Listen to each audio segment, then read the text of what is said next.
She got $33 million and abandoned me. Those words still sting, even though months have passed. When the news first broke, I was proud. My daughter had always been ambitious, dreaming bigger than anyone around her. She worked hard, and when her startup was bought out for $33 million, I thought, finally, life will be easier for her.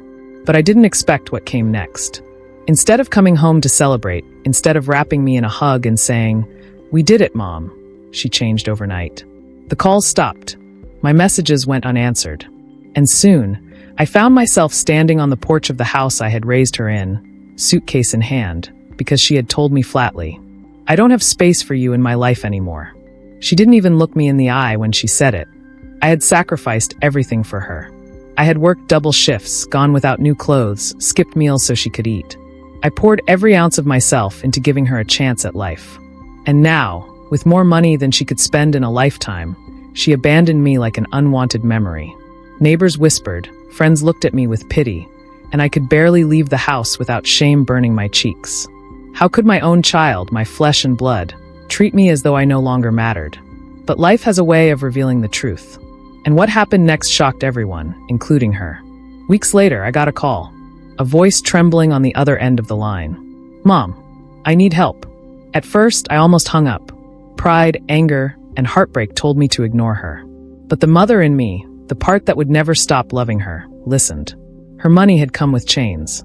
People she thought were friends had bled her dry. Investments she had made without thought had collapsed. Even the fiancé who had promised her the world disappeared with a large chunk of her fortune.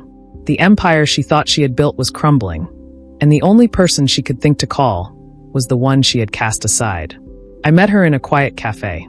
She looked different, tired, worn, not the radiant woman from the magazine interviews. When she saw me, tears filled her eyes. "I thought money would solve everything," she whispered. "I thought I didn't need anyone. But when it all started falling apart, I realized I had no one left. No one but you." I wanted to scream, to tell her how deeply she had hurt me.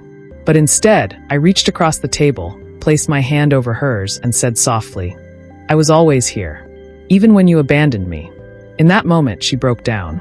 Not as a millionaire, not as a successful businesswoman, but as my daughter, the same girl I once carried in my arms, the same girl I once sang to sleep.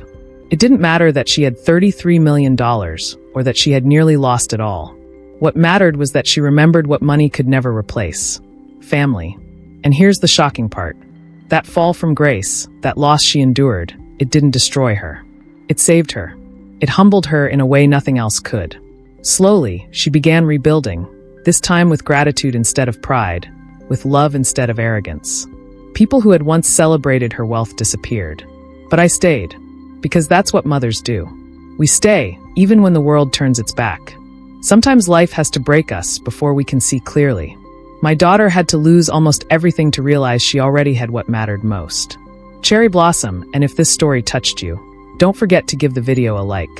It helps more people find these stories and join our community.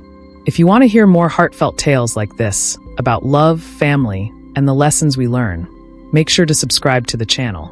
Together, we're building a place where no one feels alone. Sparkling Heart. And if you'd like to support even further, you can always send a super thanks. It truly means the world. Lots of love, and I'll see you in the next video. Sparkles.